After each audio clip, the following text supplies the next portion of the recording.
Hey guys welcome back to my YouTube channel. तो इस video में आप देखेंगे कि कैसे किसी पेशेंट को सीपीआर दिया जाता है।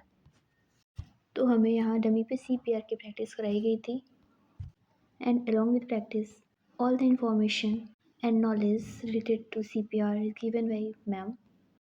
So whoever is watching my videos are requested to watch the full video. It should be helpful for each and everyone. तो सबसे पहले सर ने पूरा सेटअप तैयार किया और ये रहे हमारे क्लास के सारे बच्चे जो बहुत ही ध्यान से देख रहे थे। तो सबसे पहले सर ने खुद सीपीआर परफॉर्म करके सभी को बताया। उसके बाद वन बाय वन सभी स्टूडेंट्स ने भी डमी पे सीपीआर परफॉर्म किया। और जब हम डमी पे कोई भी प्रोसीजर परफॉर्म करते हैं तो उसमें सबसे अच्छी बात ये रहती है कि हमें ये पता चलता रहता है कि उसका एग्जैक्ट लोकेशन क्या है और किस स्पीड से हमें परफॉर्म करना है। इसके बाद मैम ने हमें इन्फॉर्मेशन दी सीपीआर से रिलेटेड। ये इसीलिए बनाया गया ताकि आपको पता चले कि एग्जैक्टली आपका हाथ कहाँ पे आपको प्लेस करना है ना। ये इन्होंने निशान बना रखा है बट मुझे नहीं पता ये निशान इन्होंने किस लिए बनाया है कि यहाँ पे प्रेस करना, बट यहाँ प्रेस करने से हमेशा एरर आ रहा है ना। तो आपको इधर प्लेस करना है। मैंने जैसा आपको बताया कि निप्पल के हमेशा 1 या 2 इंच नीचे आप रखेंगे, ठीक है। नॉन डोमिनेंट हैंड आपका पहले होगा and you have to start like this, है ना। इसको आपको स्टार्ट करना होगा। जितने भी कंप्रेशन आपको देने दैट इज 30:2, ठीक है। 30:2 कंप्रेशन आपको जो है उसको प्रोवाइड करना है। हाँ स्टार्ट करो, ठीक है। इसमें आपका डेप्थ भी है। डेप्थ आपको नॉर्मली पता है कि आपका in centimetre if you are taking that is 5 to 6 centimetre, है ना। और वैसे आपका 2 से 2.5 इंचेस होता है, ठीक। तो इसमें आप प्रेस करना शुरू करेंगे पेशेंट को, तो आपको अपने इस तरह से, ठीक है। ये तो आप इस तरह खड़े हुए कर रहे हैं but that is perform over the bed. हमें सीपीआर के लिए ध्यान रखना कि हमेशा जब भी आप सीपीआर दोगे एक लोग हमेशा साथ में होने चाहिए, चाहे वो आपका हॉस्पिटल हो चाहे आप आउटसाइड हो, ठीक है। हॉस्पिटल में अगर आप हैं तो एक को बुलाएंगे आप हमेशा ब्रीदिंग के लिए, ठीक है। In hospitals you don't have to perform by giving mouth to mouth respiration. Hospital में नहीं देना, वहाँ पे आपके पास फैसिलिटी एम्बू बैग की, है ना। एम्बू बैग को पेशेंट को लेके आना है, लेके आइए एम्बू बैग।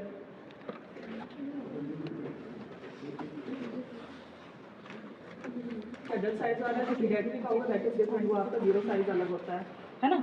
और इसमें जो है आप जब भी इसको प्लेस करोगे तो हमेशा ये ध्यान रखना कि एम्बू बैग इस तरह से होता है, मास्क आपका इस तरह से प्लेस होना है, ठीक। तो उसको ध्यान रखिएगा and that should be sealed. या आपका पूरी तरह से माउथ और जो नोज की ब्रिज होती है, मिडिल ऑफ द नोज की ब्रिज, वहाँ से प्लेस करते हुए आपको लेके आना है। और पूरा आपका जो है जो चिन है that should be touch by this mask, वो आपका मास्क से टच होना चाहिए। और इसको देने के लिए पेशेंट के हेड को हमेशा टिल्ट रखेंगे, कभी ऐसे ही नहीं बस कि ऐसे ही प्रेस किए जा रहा हो। तो वो हो सकता है अगर एयरवे आपका ब्लॉक होगा तो वो कभी भी नहीं जाएगा अंदर, है ना। एयर जो आप प्रेस कर रहे हो वो कभी भी अंदर नहीं जाएगी। तो इसके लिए हमेशा ध्यान रखिएगा कि आपका ये मास्क जो आपने लगाया है तो ये आपका रबर टाइप का होता है and that is properly ceiling the neck and chin of the patient, ठीक है। और इसमें जब भी आप प्लेस करोगे तो यहाँ पे आपको जो है सी शेप आपको फॉर्म करना होता है। सी शेप इन द सेंस कि आपका थंब एक तरफ होगा, ये जो आपकी इंडेक्स फिंगर है दैट शुड बी अपर, और जो आपके 3 फिंगर्स है वो आपका नेक के नीचे होगा so that you can tilt the chin, ठीक है। एयर में ब्लॉकेज नहीं है तो आपको चेस्ट कंप्रेशन नजर आएगा पेशेंट में, है ना। तो ये आपका इसको सील कर लिया। उसके बाद आपको ये प्रेस करना है। 30 कंप्रेशन के बाद आपको 2 ब्रीदिंग लेनी है, ठीक है। 2 ब्रीदिंग जो देते हैं that should be with in the 3 second, वो आपका 3 सेकेंड के अंदर देना है। इसके लिए जो है आप काउंट करते हैं, लाइक यू कैन काउंट 1001, 1002, 1003। ये एक आपका नंबर है सो दैट कि जब आप 1001 बोलेंगे तो 1 सेकंड उसमें चला जाएगा, 1002 बोलोगे दूसरा सेकंड उसमें जाएगा। इसलिए 3 काउंटिंग आपकी करते हैं जब आप ब्रीदिंग देते हो पेशेंट को 2 बार में, मतलब 2 blows you have to give, ठीक है। ये 3 काउंटिंग आप बोलेंगे और 2 ब्लोज आपको प्रेस करना है उसमें। ये आप 2 बार देंगे, फिर उसके बाद चेस्ट कंप्रेशन आप स्टार्ट करेंगे पेशेंट का 30 बार। ये सब आपको रिपीट करते रहना है अंटिल एनी कोई हेल्प अगर नहीं आती है, तो अगर एम्बुलेंस नहीं आ रही है तभी भी आपको ये कंटिन्यू करना है। एईडी नहीं आ रहा है आपके पास, that is automated external defibrillator, है ना। डीफिब्रिलेटर की जरूरत हर नॉर्मल पेशेंट में नहीं होती, जिसको आपका वेंट्रिकुलर फिब्रिलेशन की प्रॉब्लम होगी, ठीक है, या फिर आपका एट्रियल फिब्रिलेशन होगा, क्योंकि आप नहीं जानते ना जो पेशेंट है आपके सामने उसको पहले से उसकी हिस्ट्री क्या है, ठीक। इसलिए एईडी जो है हर पेशेंट में यूज़ करते हैं, है ना। वो आपका हर पेशेंट में यूज़ होगा। उसमें क्या होती है, आपकी डिवाइस होती है जिसमें आपकी 2 पैडिंग्स रहती हैं पहले से। एईडी को जब आप ओपन करोगे 2 पैड आपके पहले से बने होते हैं उसमें। Even it is showing the symbols also कि उसको आपको प्लेस कहाँ करना है, ठीक। तो वो 2 पैड जो होते हैं दैट इज स्टिकर, वो आपके स्टिकर ही होते हैं। उसको आपको चिपकाना होता है पेशेंट के थोरैक्स रीजन पे। एक को जो है आप अबव द निप्पल यहाँ पे चिपकाते हैं, एक को आप बिलो द निप्पल यहाँ पे चिपकाते हैं, ठीक। फिर उसमें आपका दैट इज ऑल इलेक्ट्रिकल, उसमें आपको बटन प्रेस करना होता है। वो आपको इंस्ट्रक्शन देगा, बटन प्रेस करिए, वो अपनी एनर्जी सप्लाई करता है उसको। और उसमें जो है आपके हार्ट का रिदम आता है, पेशेंट की एक तरह से ईसीजी फॉर्म होगी उसमें।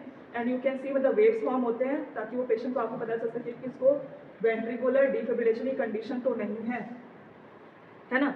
और अगर ऐसा है तो यू हैव टू मतलब जो भी है आपका ड्रग्स वगैरह जो उस कंडीशन में देते हैं वो आपको प्रोवाइड करना होगा, which you are not providing in the normal condition, जो आप नॉर्मल कंडीशन में नहीं देते हो, ठीक।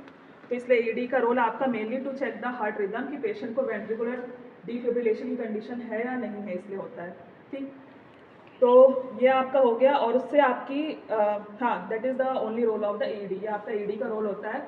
तो हमेशा जब भी आप कॉल फॉर एम्बुलेंस करेंगे तो एम्बुलेंस में आपको ईडी के लिए बोलना नहीं पड़ता है, that comes along with the ED, वो आपका हमेशा ईडी मशीन के साथ ही आती है ना। ये तो है आपका, जैसे आउटसाइड पेशेंट है तो आपके एम्बुलेंस आएगी तो उसके साथ आएगी, बाकी हॉस्पिटल में आपका पहले से अवेलेबल होता है। तो जो आपकी आरआईटी टीम आती है वो उसको लेके ही आती है साथ में, ठीक है। तो ये आपकी सारी कंडीशन, होप यू अंडरस्टूड। अगर इसमें कोई प्रॉब्लम है तो यू कैन आस्क, है ना। और इसकी डेप्थ आपको एक्चुअल में जब आप इस पर प्रेस करोगे, ये बहुत सही चीज़ है कि आपको समझ में आ रहा है इसको प्रेस करने से कि कितना आपको डेप्थ में प्रेस करना है, ठीक है। तो इसका डेप्थ आपको इससे समझ में आ जाएगा। नहीं तो नॉर्मली अगर आप परफॉर्म करोगे so you are not knowing कितना उसको डेप्थ 5 इंचेस, और ये बोलने में तो आपको आसान लग रहा है 5 सेंटीमीटर इंचेस।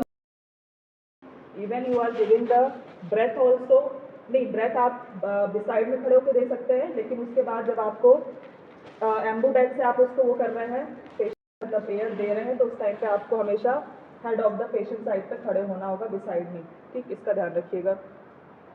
जॉ थ्रस्ट में आपका क्या होता है कि मान लीजिए पेशेंट को अगर कोई सर्वाइकल इंजरी है तो आप हेड टिल्ट करोगे तो उसकी इंजरी और इंक्रीज हो सकती है, ठीक है। तो जॉ थ्रस्ट करते हैं, इसमें आपको हेड को टिल्ट नहीं करना है, हेड जैसा है वो वैसे ही रहता है, ठीक है। इसमें आपको पेशेंट की